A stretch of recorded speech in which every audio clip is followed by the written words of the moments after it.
예수님과 니고데모와의 대화. 할렐루야. 온 자연이 살아계신 하나님을 찬양하는 이날, 생수 같은 은혜를 삼으면서 이 자리에 함께한 여러분을 주님의 이름으로 축복합니다. 할렐루야. 자, 정좌 앞에 보세요. 정좌, 정시, 정청. 오늘 바로 보고 바로 듣고, 아멘. 자세 흐트러지지 말고 오늘 주의 성령이 여러분 가운데 임재하십니다. 아멘. 어떤 철학자는 말하기를 사람의 질문 속에는 그 사람의 인생에 가장 가치 있게 생각하는 것이 무엇인지 담겨 있다라고 했습니다. 본문 속에서 니고데모는 주님께 거듭남이 무엇인지를 묻고 있습니다. 예수님, 거듭남이 뭡니까? 그리고 좋은 선생님 되신 예수님께서는 그 질문 속에 진리로 대답해 주고 있습니다. 여러분, 예수님은요, 거듭남의 의미를 두 가지로 말씀하고 계십니다.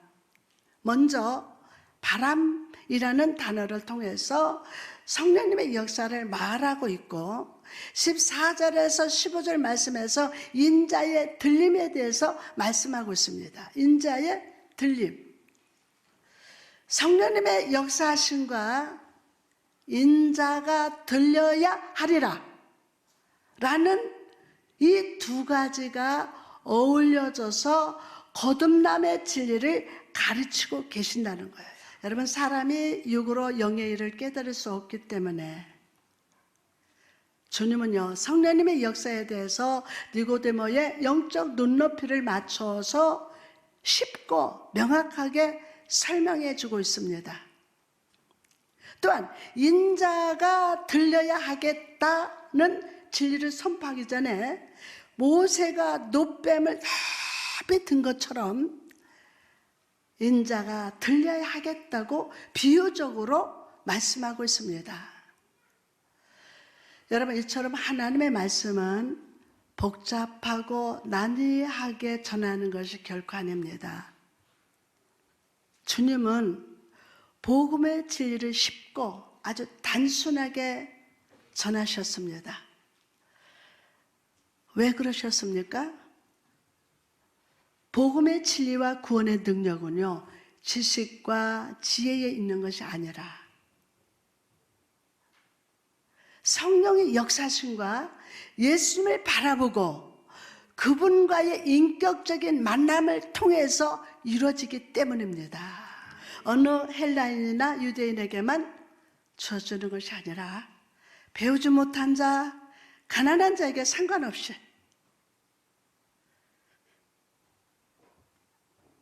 우리 같은 이방인에게도 똑같은 복음의 진리가 주어지고 있음을 여러분 믿으시기 바랍니다. 그리고 감사하시기 바랍니다. 그러므로 여러분 말씀을 들을 때 귀로 듣거나 머리의 지식으로만 담아두려 하지 말고 말씀이 어렵다고 마음과 영혼의 문을 닫지 마시기 바랍니다. 다니엘이 예루살렘을 향해서 창문을 열고 기도한 것처럼 이 시간 하나님의 말씀을 깨닫게 하시는 성령님의 도우심을 구하시기 바랍니다. 그리고 오늘 마음은 열릴저다. 그럴 때 말씀을 기록하신 성령께서 여러분의 눈높이를 맞춰주시사 깨닫도록 인도하실 줄 믿습니다. 하나님의 말씀은요, 신약과 구약을 어우러지게 하는 것뿐만이 아니라 신맛과 단맛의 조화를 이루어서 말씀을 접하는 이들에게 골고루 먹여주십니다. 여러분의 심령을 찔러 쪼개는 예리한 칼처럼 심령을 아프게도 하지만 향료처럼 여러분을 취하는 말씀으로 다가옵니다. 말라기 4장 2절에 보니까 내 이름으로 경외하는 너에게 공의로운 해가 떠올라서 치료하는 광선을 비추르니 너희가 나가서 외양간에서 난 송아지같이 뛰리라. 아멘. 여러분, 여러분이 하나님 앞에 올바로 서 있을 때 그 말씀은요, 치료의 광선을 바라심으로 우리를 치유하시고 말씀 듣다 치유돼요. 메마른 심령 속에 여호와의 공일과 인자하심을 경험하게 하는 능력이 됩니다. 또한 히브리서 12장 5절에서 10절의 말씀을 보면 하나님께서 그 사랑하시는 자를 징계하시고 그의 받으시는 아들마다 채찍질을 하심은 우리의 유익을 위하여 그의 거룩하심에 참여케 하기 위함이라고 말씀하셨습니다. 여러분, 여러분의 고통을 고통으로 끝나는 게 아니에요. 하나님의 섭리가 있어요. 하나님의 뜻이 있어요. 반드시 선이 이루어진다. 우리의 유익을 위해서, 그의 거룩하심에 참여케 하기 위해서. 아멘. 생각해 보십시오. 아무리 말을 안 듣는다 하더라도 남의 집 아이에게 매를 들 수 있겠습니까? 못 들어요. 우리는 하나님께 속한 자들로서 그분의 자녀이기에 하나님께서 책망도 하시는 것이며, 하나님 말씀은 어느 때는 아주 따끔한 매처럼 우리를 훈계하기도 하고, 어느 때는 부드러운 음성으로 위로하심으로 성도를 아주 강인하고 굳건하게 세워갑니다. 그리고 성령으로 이 진리를 삶으로 깨달을 때만이 우리 하나님 앞에 믿음을 더욱 굳게 가질 수 있음을 믿으시기를 바랍니다. 그럼 여러분, 우리가 어떻게 하나님의 자녀가 될 수 있는 것일까요? 어떻게? 본문에서 예수님은 거듭남에 대해서 육으로 난 것은 육이요 영으로 난 것은 영이니 라는 말로 말씀을 시작합니다. 여러분, 우리가 하나님의 사람이 되기 위해서는 반드시 거듭나야만 합니다. 반드시 거듭날지어다. 반드시 거듭나야 돼요. 아멘. 예를 들어서 젊은 사자가 있는데, 사자가 훈련을 통해서 길들여져도 본질적으로 순한 어린 양이 되지 못하는 것처럼, 교회 안에서 난폭한 성질의 사람을 길들이거나 습관적으로 예수를 믿게 한다고 해서 그가 거듭날 수는 없어요. 이 시간 혹시 내가 성경 지식을 아는 것으로, 교회 생활을 오래 해서 습관이 된 것으로 거듭남을 흉내내고 있지는 않는지 돌아보십시오. 예수님은 우리가 흉내내는 자가 아니라 어린 양처럼 되기를 요구하고 계십니다. 요구하고 계세요. 우리가 악한 사자와 같은 본질을 가졌다 하더라도 순한 소처럼 풀을 먹을 수 있고, 양처럼 온순해져서 그 전에 악한 본질이 변했을 때 우리는 거듭났다 할 수 있기 때문이에요. 바리새인 출신인 니고데모는 외형적으로는 어린 양처럼 보일지는 모릅니다. 외형적으로. 그러나 중심을 통찰하시는 주님은요, 니고데모가 율법과 규례를 지킴으로 의롭게 보이고 거룩하게 보일 뿐 거듭난 것이 아니라는 거예요. 거듭난 것이 아니에요. 즉, 영적 본질이 바뀌는 것이 거듭남의 핵심이라는 거예요. 본질. 육신으로나 혈통으로가 아닌 성령으로 거듭나야만 한다는 거예요. 거듭남. 이 거듭남이라는 단어는요, 어머니 뱃속에서 다시 태어난다라는 말이 아닙니다. 이 단어의 원어를 보면요, 위로부터 출생한다. 위로부터 출생한다 라는 뜻입니다. 위로부터 출생한다. 우리 육체적인 생명은요, 땅에서 어머니 뱃속에서 출생하지만 우리 영적인 생명은요, 하늘에서 출생합니다. 즉, 자녀된 자의 영적 생명의 기원은 하늘에 있다는 거예요. 하늘에 있습니다. 내가 육적으로 아무 문제 없어도 우리는 이 시간 성령을 통하여 하늘로부터 생명력을 공급받아야 합니다. 그렇다면 공급받을지어다. 아멘. 이 영적인 생명력이 부어질 때 성령은 우리 마음과 생각 속에 모든 죄와 염려와 두려움에서 우리를 자유케 합니다.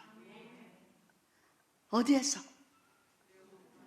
와, 영적인 생명력이 오늘 부어진다. 그러면 성령은 우리 마음과 생각 속의 모든 죄와 염려와 두려움에서 원수 마귀에서 우리를 자유케 하신다. 오늘 꼭 이 축복 받을 자다. 아멘. 내 마음과 생각을 진리로 인도하시고 모든 올무를 끊어 주십니다. 두려움과 상처와 염려가 아니라 주의 음성을 들으며 은혜 충만한 자로 축복의 길로 인도해 주십니다. 나아가서 예수님께서는 거듭남에 대해서 바람으로 말씀하고 계십니다. 뭐로요? 거듭남을 바람으로 말씀하고 계세요. 사도행전 2장에 나타난 오순절의 성령 강림을 한번 떠올려 보시기 바랍니다. 급하고 강한 바람 같은 소리가 나면서 각 사람 머리 위에 불의 혀같이 갈라지는 것이 있다고 했습니다. 하지만 거듭남에서 성령께서 불같이 역사하지 않고 바람처럼 역사하신다고 말씀하고 있습니다. 그러면 성령께서 바람같이 역사하셨다는 것은 무엇을 의미하는 것일까요? 무엇을 의미하는 거요? 또 바람의 임으로 분다는 것은 무엇입니까?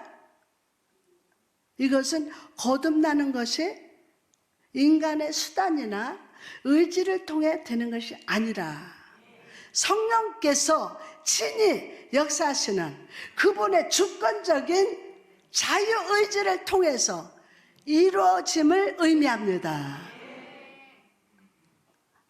또 바람이 임으로 분다는 것은요, 우리가 바람을 막을 수도 없고 방향을 바꿀 수도 없는 것처럼 성령의 역사는 나의 의지나 지식으로 되는 것이 아니라 성령 주권적으로 된다는 뜻임을 믿으시기를 바랍니다. 성령의 주권적으로 역사하세요. 오늘도 성령의 주권적으로 여러분 가운데 역사하십니다.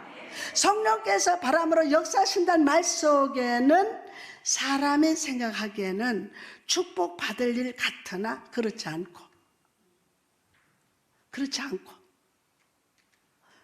벌받아 마땅해 보이는 이에게 성령으로 역사하셔서 축복하시는 것처럼 뭐라 세상에 저 사람은 벌받아야 되는데 왜 이렇게 축복받지?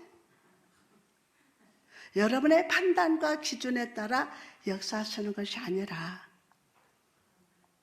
하나님의 주권적인 선택으로 역사하신다는 뜻이 담겨져 있습니다. 할렐루야. 뿐만 아니라 바람이 임으로 부는 것처럼 이 임으로 역사하는 성령님은 틀에 잡힌 형식에 매이지 않습니다. 예배 속에서도 틀에 매이지 않고 어떤 때는 찬양 후에 기름을 부으시고 어떤 때는 강한 기도로 역사하십니다. 내가 좋아하는 예배 스타일이 아니라 예배드리는 각 사람이 전적으로 성령님께 붙잡혀야 합니다. 그럼 성령께서 전적으로 붙잡히기 위해서는 우리가 해야 할 일은 무엇일까요? 120명의 제자들이 마가의 다락방에서 성령을 기다릴 때를 떠올려 보시기 바랍니다. 그들이 감나무 아래에서 감 떨어지는 것을 기다리듯이 가만히 기다렸습니까? 어떻게 했어요? 아니요. 그들은 사마른 심령으로 힘을 다해서 부르짖어 기도를 합니다. 그리고 바람 같은 성령이 그 위에 임했습니다. 그냥 가만히 앉아있지 않았어요. 성령의 축복을 받기 위해서 그래 막 간절히 기도합니다. 부르짖습니다. 그랬더니 성령이 그때 바람같이 오셔서 성령이 임하셨습니다. 오늘날 한국교회에서 이 뜨거운 성령의 역사가 나타나지 않는 이유가 무엇입니까? 뜨거운 기도가 없기 때문이에요. 여러분, 성령의 바람과 같은 뜨거운 역사가 가득해 모든 성도들이 기쁨을 누리기 위해서는 기도가 끊어져서는 안 됩니다. 여러분의 삶의 기도가 끊어지면 영혼이 메마른 뼈와 같은 나무 가지처럼 됩니다. 오늘 이 성전은 기도의 다락방입니다. 기도의 다락방입니다.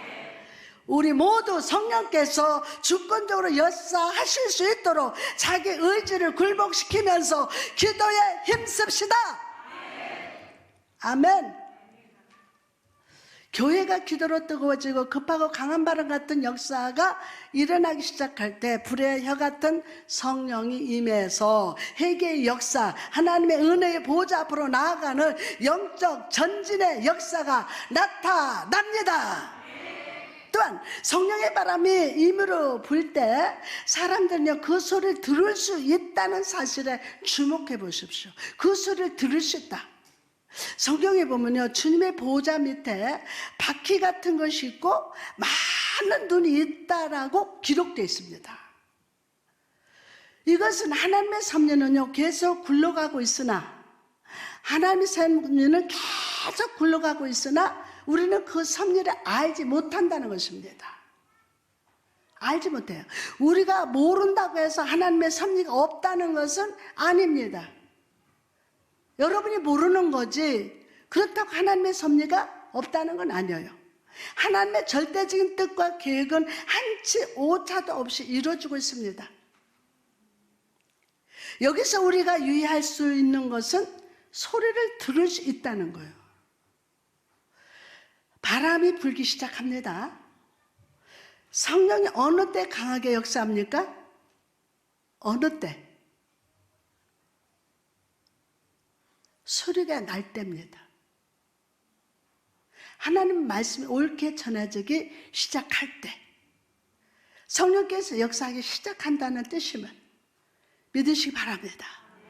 그래서 이 소리를 듣고 아멘하고 믿을저다. 아멘. 처음에는 기도가 없을 때 역사가 작아지지만 이번에는 소리, 즉 말씀을 힘있게 전할 때 성령님이 힘있게 역사하십니다. 저는 여러분의 비율을 맞추려고 말씀을 전하지 않습니다. 성령의 근본적 역사의 출발은 말씀에부터 시작됩니다. 말씀부터. 내가 하나님의 역사를 본진 못한다 할지라도 말씀의 소리가 있을 때 성령님이 거기서 막 운행하십니다. 막 운행하세요. 흑암의 깊음 위에 있어서 여러분의 죄악과 허물 가운데 있다 해도 하나님의 신이 온 수면에 운행하시면 흑암과 혼돈은 물러갑니다. 물러갑니다. 창조의 역사가 나타납니다. 거듭남의 역사가 일어납니다. 본문의 바람은요, 푸뉴마라고 하는데 헬라어에서는 숨이라는 것인데 이것은 강한 바람이 아닌 미풍입니다. 강한 바람이 아니고 미풍. 즉 거듭남의 역사는 특별한 변화가 있을 때뿐만이 아니라 하나님의 말씀이란 통로를 통해서 조용한 가운데 알지 못하는 순간에 일어납니다. 오늘 미풍같이 그 미풍의 역사가 일어나서 거듭납니다. 그러므로 여러분, 우리는 오늘 반드시 거듭나야 합니다. 인간은요, 부모의 혈통을 가지고 태어나지만 성령으로 난 자는 성령으로 다시 태어납니다. 우리 존재는 세상에 썩어질 것이 아니라 그리스도 예수 안에 거하면서 쉼을 얻고 안식을 얻습니다. 그 안식으로 끝나는 것이 아니라 내 안에 성령께서 다시 역사하는 이중적인 역사가 이루어져야 합니다. 이중적인 역사. 두 번째로 예수님께서 니고데에게 인자도 들려야 하리니 라고 말씀합니다. 인자도 들려야 한다는 말이 무슨 뜻일까요? 이스라엘 백성이 광야에서 불순종하고 원망하며 범죄했을 때 하나님의 불뱀을 보내서 이스라엘 백성들이 뱀에 물려 고통당하자 모세가 하나님께 기도를 합니다. 그리고 하나님께서는 놋뱀을 만들어서 장대 높이 달게 하고 뱀에 물린 자마다 놋뱀을 바라보며 치료함을 받는다고 하셨습니다. 이처럼 주님은요, 죄와 사망으로 죽어갔던 사람들 살리는 구원의 놋뱀이 되십니다. 요한복음 3장 16절에 하나님의 세상을 이처럼 사랑하사 독생자를 주셨으니 이는 저를 그를 믿는 자마다 멸망치 않고 영생을 얻게 하려 하심이라. 옛뱀은 첫째 아담과 하와를 넘어뜨린 현상입니다.